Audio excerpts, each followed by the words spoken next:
Okay, welcome to the Good and Ed podcast. My name is Pete Jones, and I'm here today with Kingsley. Kingsley is all the way from Africa. We've been just navigating some technical difficulties because of the distance and everything and the times. It's about almost 4 o'clock my time here. So what that means, it's about lunchtime, noon, your time now, huh? Yeah. I was wondering, how do you pronounce your last name, Kingsley? Okay. It's pronounced as Osajie. Osajie. Okay, I thought so. I just Yes. wanted to make sure. What part of Africa are you calling me from today? Okay. Calling from Nigeria in West Africa. Very cool. It looks beautiful there behind you in the garden. I really love the scenery. It's a Yeah. cool tree. So Kingsley is an author and he's written a children's book. He's also a teacher. What age group do you teach? I teach between the ages of 7 to 10 in the primary. And I've seen a few pictures of some of your students, and they're some of the cutest kids I've ever seen, man. They look like they have a great time with you. Yes. And they're really wonderful and they're brilliant. And I love them the way they are because they make me laugh. They inspire me. And I think they are wise too. They are wise, yes. And they are fun to be with. That's awesome. Now I know you've already filled out a Good in the Head interview. It was about a year and a half, 2 years ago when you did that. Yes, that was in 2019. Yeah. And a few of the things that interested me about that interview was that you spoke about the water and how drawn to water you are, and I feel the same way. But you also spoke about rocks, about crystals, and the powers and energies and the healing properties that they have. Um, Yes. is there anything that you'd like to say about that topic and the collection that you have? Okay. First of all, I would like to begin with the water because basically there is nothing you can do without water. So, the water has consciousness and it's actually a powerful element. Okay. So for me, I'm a person who loves the water world, and I believe connecting with the water, which is spending time in nature, is an ample way to raise our vibration and connect with the universe. Okay, because the water itself has its own vibration, consciousness, and energy, which are higher. So a lot of time, if I'm stressed or overworked, I go for a fun bath or healing bath in the river to get refreshed and to kind of to amp up my mojo. So for me, the water is truly a beautiful thing to connect with. Yeah. And then for the crystals, actually, when I began reading about crystals, I was really amazed to see how how powerful these sentient beings are, because crystals are sentient beings. They are of the mineral kingdom, and as sentient beings, they help to raise the vibration. Like the collections I have was actually a gift to me by a friend of mine in Florida.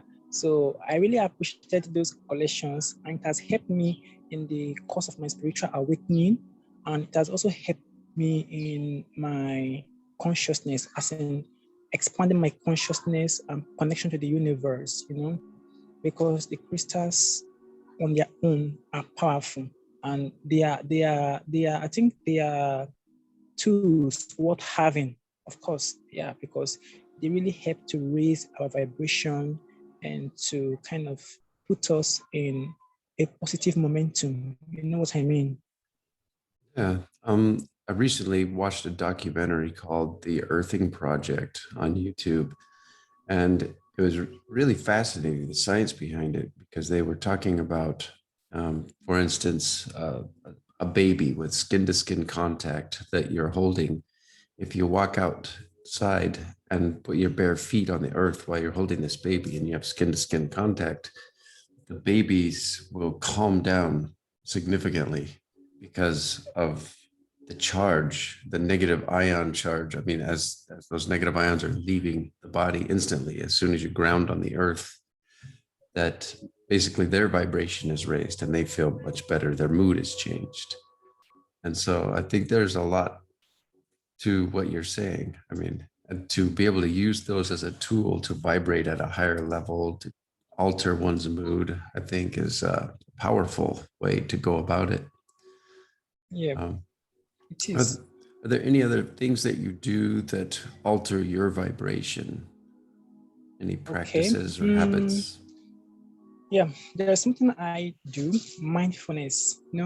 This art of mindfulness, I don't think you can actually graduate from it because we live in a 3D that is very heavy and full of challenges and hiccups. And unfortunately, nobody is free from the um, challenges of the world. So it is important to engage in mindfulness because mindfulness raises our vibration. So by mindfulness, I mean trying to observe your thoughts and becoming aware of your thoughts and just watching them, being in the now. And when you are in mindfulness, you are in control because you no longer act as a victim, but rather you witness everything. And as such, you can be from you are in a place of power. So mindfulness is another way I help myself to maintain a positive momentum and vibration, plus gratitude, then visualization. And then I read spiritual books and uplifting contents and videos, plus gratitude, affirmations, and spending time in nature. Then journaling, because there's power in words. Scripting is also another way I use to align myself with higher consciousness and overall positive momentum. That's well said. Oh, those are some great practices. There was a really incredible book about the Jewish camps during World War II, in which people were going through some incredibly difficult situations. They were being slaughtered by the thousands on a daily basis.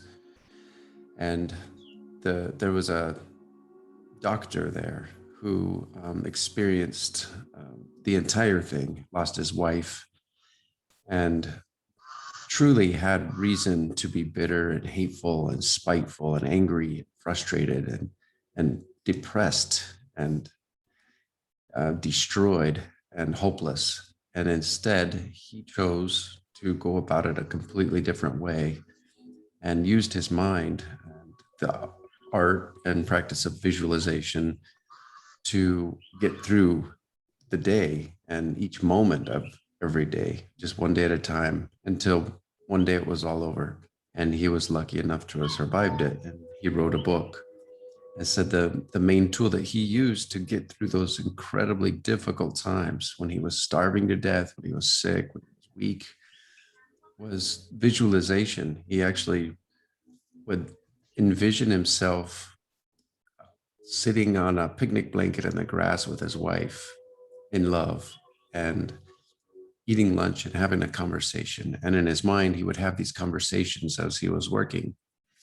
And he said that this internal environment created the chemistry that he needed to uplevel his vibration in order to survive such a thing, but survive it well, because so many people came out of that hateful and ruined in their minds.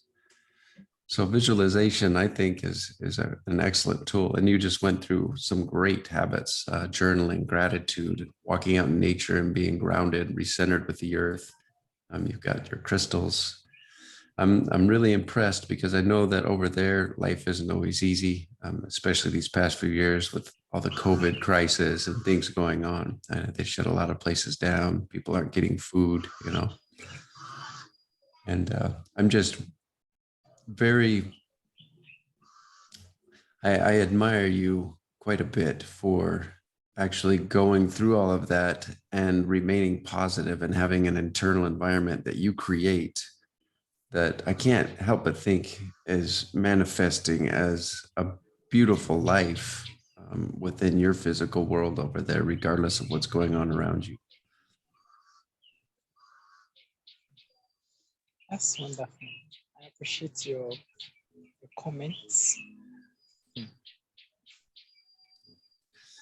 So, would you tell the guests today what has your life been like since you were born? How many brothers and sisters, siblings do you have? Your mother, father? How was your upbringing? What has your life been like so far, and what led you into teaching?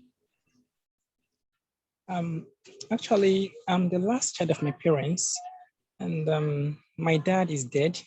He died in 2012. So I have my mom, my elder sister who is married with kids, and my elder brother who is also married. Then we live together in a home.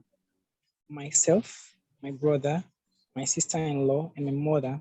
Though my sister is away from home, she's married with her husband in another town.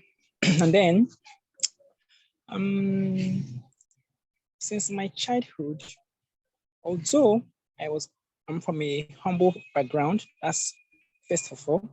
And secondly, I hadn't actually have a smooth upbringing. It's been difficult. And though my parents tried to instill good moral values in me and tried to let me know the importance of self-reliance and independence and, honesty and stuff like that. So overall, my upbringing has been one that is full of lesson, though tough, but with the help of the universe, God and angels, I think I've been able to be coping, though not really easy. And then for teaching, I had always loved interacting with people, you know. Plus, I studied education in college. I studied political science and social studies education. So as such, I was trained to be a teacher. But even if I'm trained to be a teacher, I'm not tied to teaching alone. I think I consider myself an all-encompassing person, plus quirky and flexible. So though I love teaching, there are other parts of careers which I can also do well in. Yeah, but I've been teaching for quite a few years. I'm currently in a private school anyway, as I'm teaching. It's a private primary school. That's awesome. And teaching is such a great calling. And I know it's not always easy. I mean, I raised three boys, and just the three boys, it got a little rowdy sometimes. Got Yeah, loud for and sure. For distracting. sure. Yeah, yeah, yes. Yeah, they can be very, very pesky.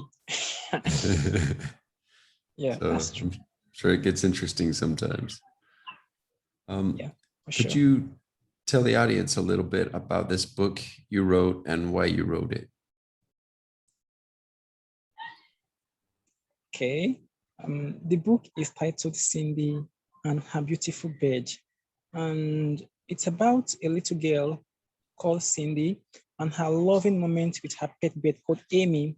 So the book basically shows that children can have faith in things we adults can see as trivial and maybe crazy. So first of all, when she told her mom that she found a bed, the mom was like, "Oh, that's crazy. How can you find a bed?" So she tried to explain to her mom, and next time the bed flew in again, and then the mom saw that Cindy wasn't lying. But in the middle of the story, the bird got missing, kind of flew away. So it left Cindy devastated, frustrated, and disappointed. But amidst that, she kept having the faith that the bird would come back, but the parents wouldn't believe her. So the dad bought a doll for her.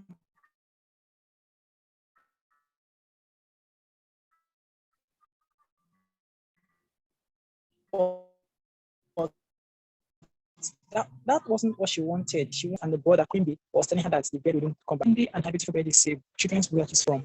It contains enjoyable moments, and it shows that between a person and a pet, and it shows how drawn children are to pets. So that's it.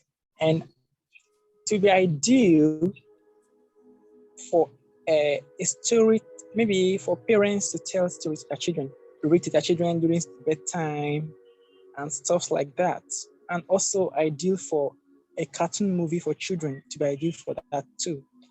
And I wrote the book purposely for children out there.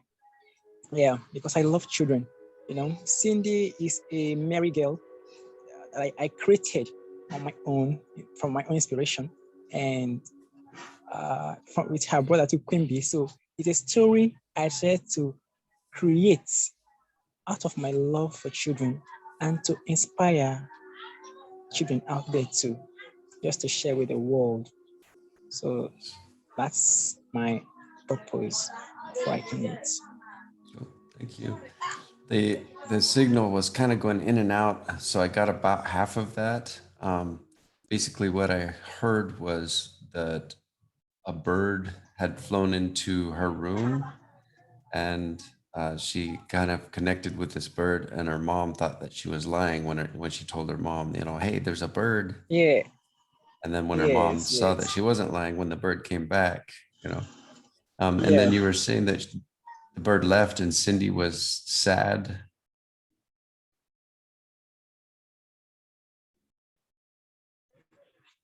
Yes. But in the time back. Okay. Unfortunately, the Yes. bandwidth problem from the distance far, far away we're having a little bit of a connection issue, which is fine. That's perfectly normal. So what I'm going to do is I'm going to put a link in the notes below for where people can support Kingsley as an author, that anybody interested in buying this children's book to have to read to their children, you'll have the links for being able to purchase that in the notes below on this podcast. Kingsley, we're going to cut it just a little shorter than I'd like to because of the connection issues. But okay. I really appreciate the friendship that we've cultivated over the past few years. I've learned a lot from you. I really admire you and the lifestyle that you're living. And I love the inner environment that you create with your habits and the things that you do. You're a beautiful human being, and keep doing a great job over there with those kids. And I really do hope that we see more books out of you in the future, especially for kids. I mean, that's where the future is right there, man. Yeah. So I write in all genres, not only for kids. You write about what? I said I write in all genres, not only for kids, in different categories. Yeah. So. And I have read some more. Do you have any other books in the works, or? I write other books other books in the work. Like my second book is going to be an African story of a child anyway, but it's for young adult and teens. Young adult and teens. So that is it. I write basically on spirituality and religion. And I would love to share a story about my writing if the time is there too. I would like to say something about my writing journey. Okay. Yeah, we'll see how the message comes across. The bandwidth is pretty low, so I'm kind of getting every other word right now. But let's try it out. I'd love to hear. Okay, so I began my writing journey in 2010, and then back then when I just finished from high school, about when I was in college, I had challenges with it, so I kind of went on hiatus from writing for some years, and then I picked back my pen writing again in 2018. So the the point I want to drive home is this. Now, today, I have a website and I have as a blog, and I have a book out there on Amazon. You see, on my own means and on my own efforts, that wouldn't have been possible. Because come to think of it, you see that my book is published in Pennsylvania, USA. That's quite something that's a lot. But this is the thing. As much as I want to be praised for having such a remarkable achievement, I think I wouldn't want to take the credit, because the credits have to go to my dear mentor and friend who actually saw the potential in me and went the extra mile to make sure that my writing dream becomes a reality. Yeah. My book, Cindy and Her Beautiful Bird, was single-handedly sponsored by a dear friend right there in USA. She saw the writing potential in me. She knew I write books because she reads my posts, and she just knows I write. So she was driven with compassion and passion and decided to help make my book a reality. And she didn't even stop there. She also encouraged me that having a blog would make me a kind of an authority in writing. And then she actually helped to make me have my blogging dream a reality. So the point I'm making here is this: nobody can make it on their own strengths. You see, we all need each other, and we all need support from each other. Because on my own, honestly, I wouldn't have been able to be able to sponsor the publishing project of my book, because it looks so nice having a book on Amazon, having a blog, but then there are sacrifices to make to have such thing become a reality. So the credit goes to my mentor and my dear friend Suzanne, who foot the bill of my publishing project from inception, even from the editing.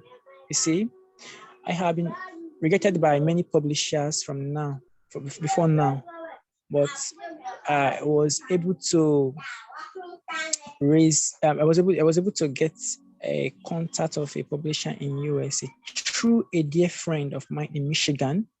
A dear friend of mine in Michigan, that was some years ago. That was in 2019. A dear friend of mine in Michigan, we're just discussing. She is a writer. She has a book on Amazon. So I told her I'm a writer too, but haven't had my book published. And then she was like, okay, that she knows a publisher who she would recommend for me to write to. And then she sent me the links and the address, and I wrote to the publisher, which is Christian Faith Publishing. And then I told my mentor about it. So my mentor, my friend was, she was more than happy to help make my writing dream a reality. And she even used her personal resources to sponsor all of the projects from inception, from the beginning. And even when the publishing contract was getting expired, she also came out again and thank her enough. You see, she's an earth angel and she's an misery of lights. I'm talking about Suzanne, and she embodies compassion in its truest form. And I think this is what the world needs to understand, that it's not enough to tell someone inspirational messages. The kind words of encouragement, the inspiration, they are good. They are okay. But the thing is this: those messages, those inspirational messages, they don't make the dreams come true.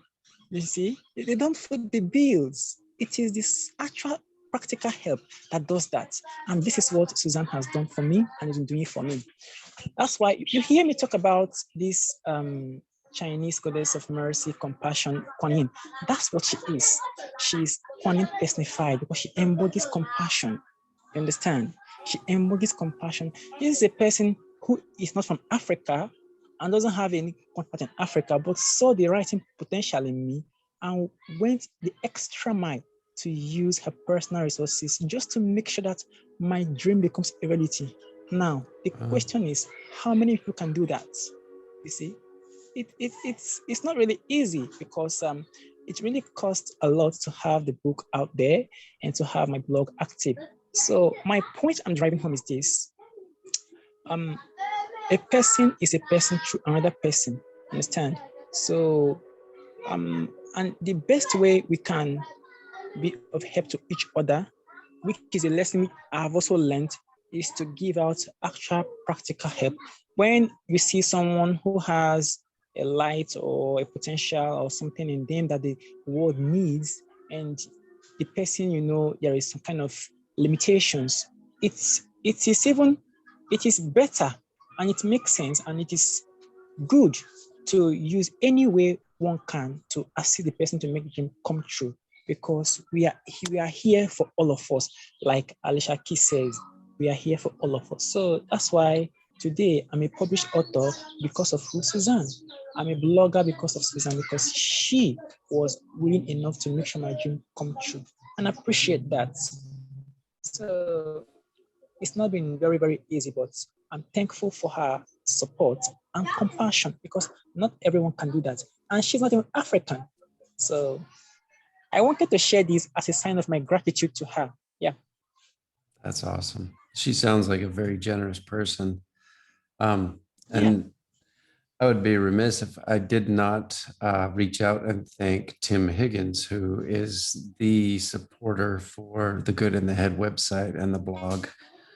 He is just like Suzanne was for you, someone who encouraged me and made it possible for me to begin my writing journey and um, also my healing journey through writing. Writing has Yeah. absolutely empowered me to do some inner work that I probably never would have done without that writing. Actually, it was even her book that really also helped me to heal from the pain and the shame that was surrounding me.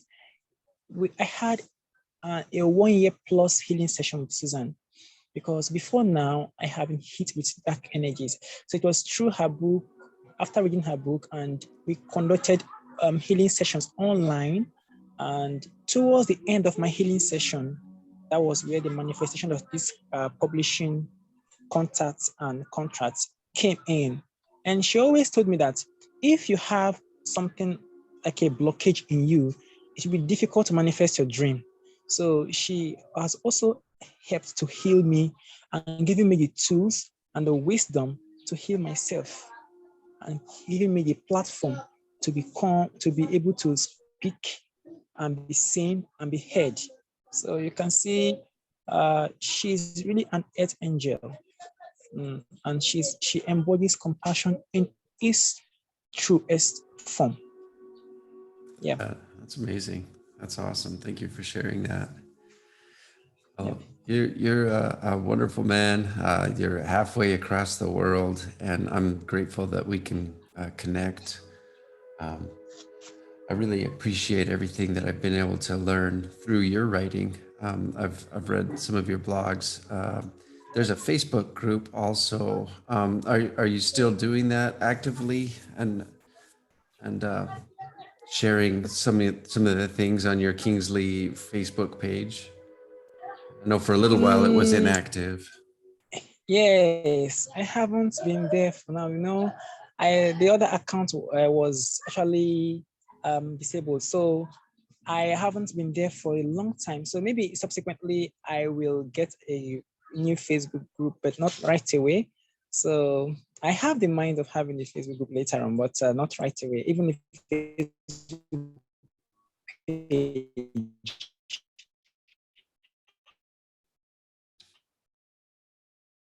It looks like we froze up there.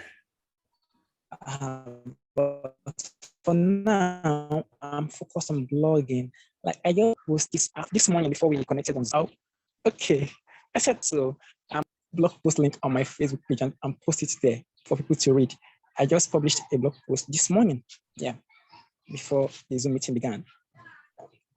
All right. Well, hey, man, I really wish we had a better connection. I would love to talk with you a lot more. We're only getting about half of what you're saying right now for this Oh, recording. okay. Um, but thank you so much for being willing to come on the show and being a guest. And I'm going to, in the notes, not just put a spot for people to connect with you, but also the links to buy the book and to access your website as well. And keep doing what you're doing. You're an inspiration for many.